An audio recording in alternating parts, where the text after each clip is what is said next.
ជំរាបសួរពុកម៉ែបងប្អូនចាងាកមកមើលការធ្វើដំណើររបស់អ្នកភ្លេងនិងលោកគ្រូធម្មចារ្យទៅកន្លែងហែចំនួនចាឥឡូវនេះកំពុងតែធ្វើដំណើរបានមកដល់កន្លែងតែគេកំពុងតែរៀបចំកូនកំឡោះព្រមទាំងលោកឪពុកអ្នកម្ដាយដែលនៅខាងមុខនឹងរៀបចំដើម្បីធ្វើជាប្លង់ថតឲ្យស្រស់ស្អាតសោភាចាហើយងាកមកកូនដើកនេះចាអត់មានហកឡៃអត់ទាន់ឃើញឈរទេបងប្អូនណាគឺថានៅលិចលើមនៅនឹងឡើយទេឥឡូវលោកគ្រូធម្មចារ្យកំពុងតែចង្អុលទិសដាក់ហើយចាឥឡូវនេះក៏រៀបរយបានហើយងាកមកភ្លេងវិញ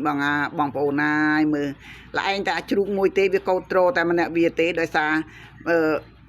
គេละឯងគេលេងតគេកំដរចាដោយសារមានតួស្រីអត់បានមកកំដរដែរទេឥឡូវរវល់ថតអូប្រកែណាស់ចាឥឡូវនេះគឺថាងាកមកមើលខាងនេះវិញគឺថាពេលព្រឹកប្រហៀមប្រលឹមចាគឺថាស្រស់ស្រាយត្រូវខ្យល់លហៀកបន្តិចគឺថាធម្មជាតិស្រស់ល្អណាស់ស្រស់ឡើងបំប្រងខៀវរវើកតែម្ដងចាហើយមើលមកចំនួននេះក៏រៀបរយគឺថាសំរុំ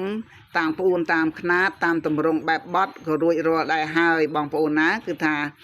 ដល់វគ្គដល់ពេលដែលត្រូវហែចេញហើយបងប្អូនចាហែចេញហើយឥឡូវនេះហែបានមកដល់មុខរោងជ័យលោកមេបាហើយក៏ចាឥឡូវនេះក៏មើលមកតួឯកឯនេះវិញបងប្អូនណាគឺថាមកឈុតនេះបងប្អូនហើយគឺថាមហាស្រស់ប្រំប្រៃហើយវាត្រូវជាមួយនឹងសម្បុរសម្បកតែម្ដងបងប្អូនមើលទៅគឺថាលិចធ្លូហើយគឺថាសង្ឃថាបាត់មនុស្សឃើញចេញតែខោអាវទេបងប្អូនគឺថាត្រូវនឹងវ៉ែនតាខ្មៅទៀតដូចណាស់បងប្អូនណាហើយកំពុងតែធ្វើលើកដៃ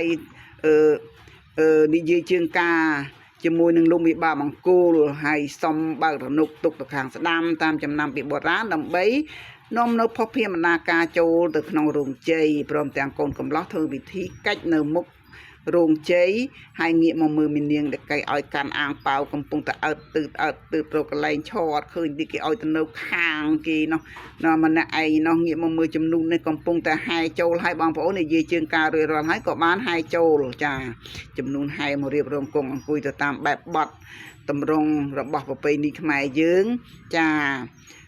អង្គុយជាជួរមើលទៅពោពេញទៅដោយសម្លៀកបំពាក់ប្រពៃណីគឺថាស្អាតណាស់មិនដូចសម័យយើងពីមុនមកទេណាបងប្អូនណាចាមើលទៅស្រស់សោភាទាំងអស់តែម្ដងហើយចាហើយងាកមកខាងនេះវិញគឺថាកូនកំមុំកំពុងតែរៀបរយកំពុងតែរៀបខ្លួនរងចាំពិធីនេះចាអ្នកម្ដាយគាត់កំពុងតែធ្វើដំណើរទៅហើយយកហាប់ថងរងដើម្បីទៅធ្វើកិច្ចថតជាមួយនឹងកូនដើម្បីហែចេញឥឡូវនេះ